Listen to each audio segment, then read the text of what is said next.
What up? Abrahadabra. This is Chakra Zulu. Yeah, you heard me right. Chakra Zulu. That's the name. All right. Here to give a divine dissertation. I think I'm going to call this series All Lies on Me. Not All Eyes on Me, All Lies on Me. The reason why? Because on a personal level, yeah, I've been lied on. Even to this day, right now, I'm going through some things where I'm being lied on to certain people by certain people. But, you know, truth will prevail, so I'm not even worried about that. You know what I'm saying? The liars are going to be exposed and dealt with accordingly. But another reason I want to title this All Lies on Me is because it's a double entendre. Because as far as the truth, it does lie on me to give out the truth because you got very few people who have been uh, chosen to do so, by higher beings or whatever. This particular thing, I'm not going to take too long on it. I just want to tell people why the civil rights movement was a scam. The civil rights movement was a scam simply because that was supposed to be technically the start of the second Civil War. Now we've been in the Civil War. We never really got out of the Civil War. This never really been over. But if you want to say that it was over and it started up again, you can go as far back as '95 with the Unabomber, you know, and look up all the intricate details on that. And really the Unabomber thing was a shots fired at the government because of what happened with David Koresh up in Waco. You had some right wing good old boys who didn't appreciate that shit because it all has to do with the Second Amendment. Okay, but as far as the civil rights movement of the '60s, that was all bullshit.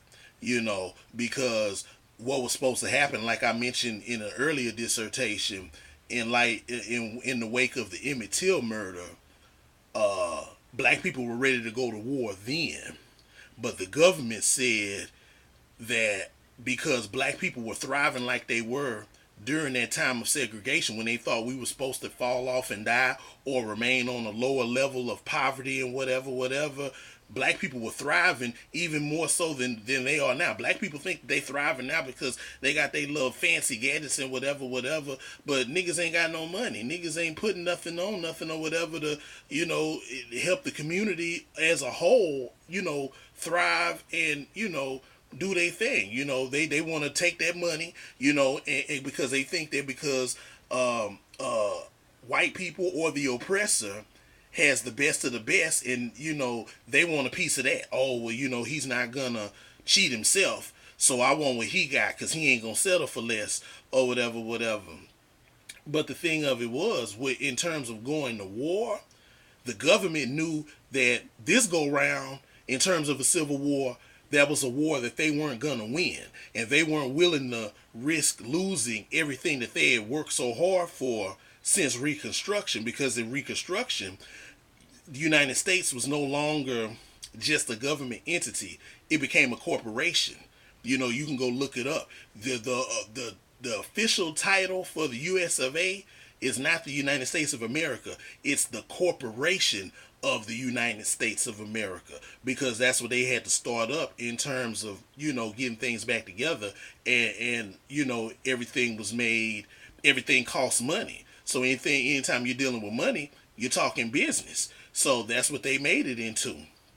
And again, they weren't finna fuck that off, just because a few niggas is mad about some little boy getting killed based on some white woman who lied and said that he was catcalling her and this and that and whatever. And oh yes, people who are aware of what happened with Emmett Till, yeah, they just now came out recently saying that the woman who he was killed behind lied and said that he was doing all this and that, making inappropriate comments and gestures and whatever, just like that movie Rosewood with Ving Rhames and Don Cheadle, where you got this white woman who's cheating on her dude, and then he just so happens to be a woman beater. So in order so in order to cover her tracks for when her husband came home, she had to lie and say that a nigga had raped her, and so they going around killing all these niggas for nothing, you know. And the sheriff had to break it down to the man, to the woman's husband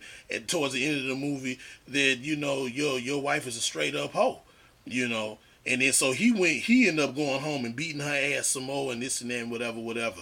Hell, that white woman, she, the one that lied on Emmett Till, she's still walking around today, you know, as if nothing happened. And I don't know what kind of hell she's caught. I don't know if justice has been served or whatever, according to her. But I mean, I don't know of anything or whatever. And if she hasn't, then it's certainly coming because it's been admitted. And you know, in order for you to get over the hump with anything, there can be no mercy without justice. You know, so you know that's what that is. I'm gonna shut it down. I took a little bit longer. I said it wasn't gonna be that long, but I had to throw in all that other stuff again. It's divine channeling, so you know I can't fight that, and neither should you. So I'm out of here. Abrahadabra.